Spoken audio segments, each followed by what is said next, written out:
Ever noticed how the more available you are, the less people seem to value you? Yeah, that's not bad luck. That's psychology.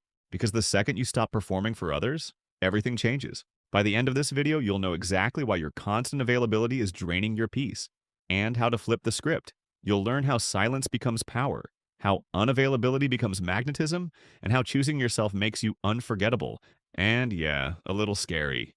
Have you felt like you want to disappear? Just vanish. Like stop replying. Stop showing up. Stop saying sure to things you don't even like. At first, nobody will notice. Then it happens. The shift. Are you okay? You've changed. Translation.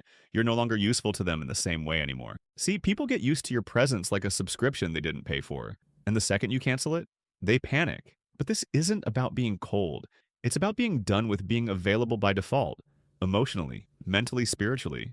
When you stop being the first to respond, to care, to carry the emotional weight of everyone around you, things get loud, and suddenly your silence speaks fluently. And it doesn't whisper. This isn't ghosting. This is awakening.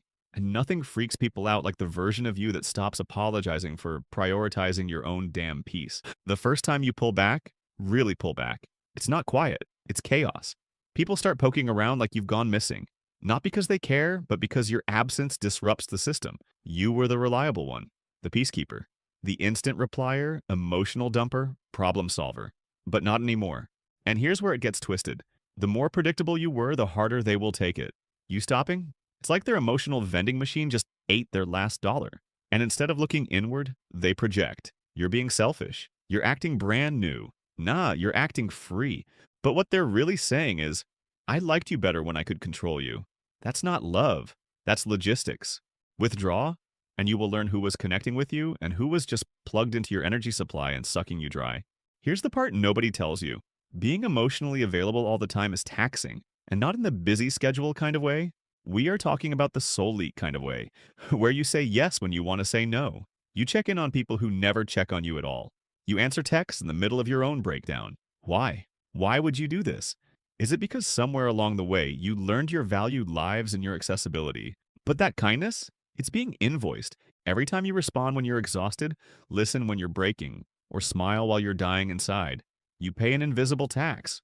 Not in dollars, but in identity. And at the end of the day, you're drained, wondering why you feel invisible. Here's why.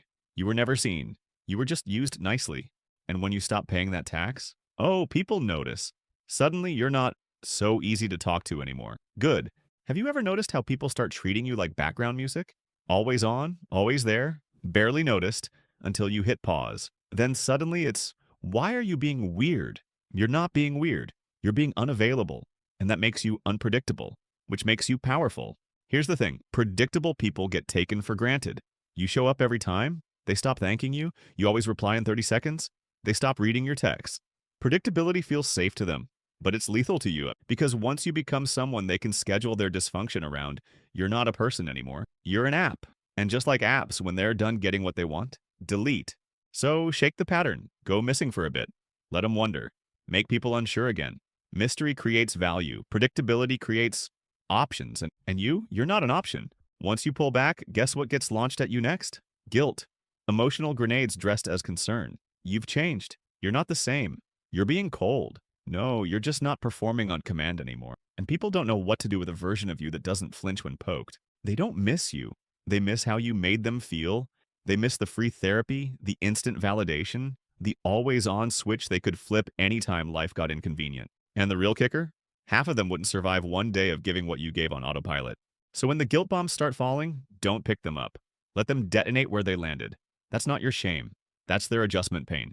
Their nervous system learning that you're no longer available to be emotionally borrowed, drained, or guilt-tripped into submission. Growth will make you look like a villain to people who got comfortable with your self-abandonment. People think silence means retreat, weakness, defeat. Nah, sometimes silence is just you choosing not to explain yourself to people committed to misunderstanding you. Silence isn't absence, it's amplified presence. When you stop reacting, people have to sit with what they did. No explanations, no emotional acrobatics. Just your absence. Loud, still, and undeniable. See, when you argue, defend, over-explain, you're still in the game. But when you go quiet, you end the match. Now they're stuck with the ball and no one to pass to. It's terrifying for them. And let's be real, if your silence ruins their day, that says more about the role you were playing than the person you were being. You're not ignoring them. You're hearing yourself, finally. And that's a language most people were never taught to respect. You didn't wake up one day and decide to be emotionally overextended.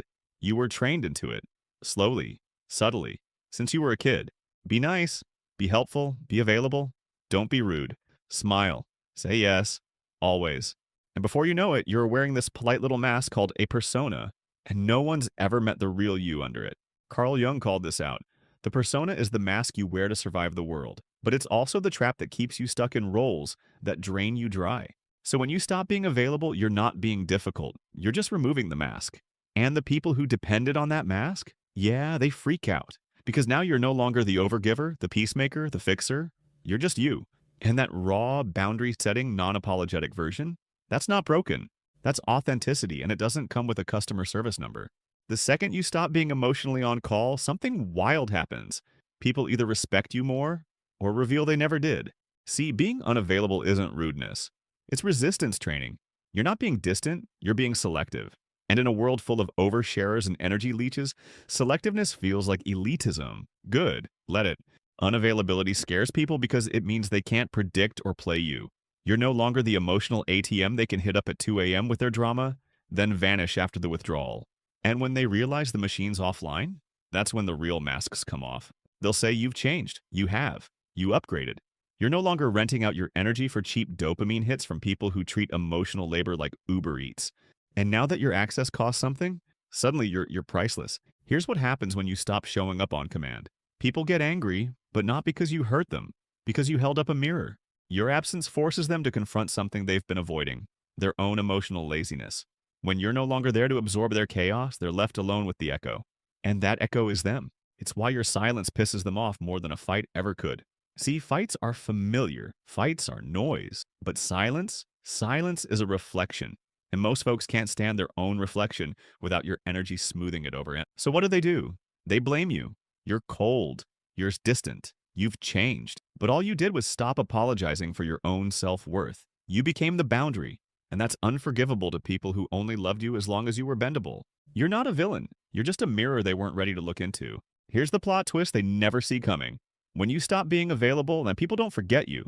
They romanticize you. They replay conversations. They suddenly remember your boundaries as mystique and your silence as depth. Because when you disappear from a room you once lit up on command, the darkness makes people finally realize you were the light.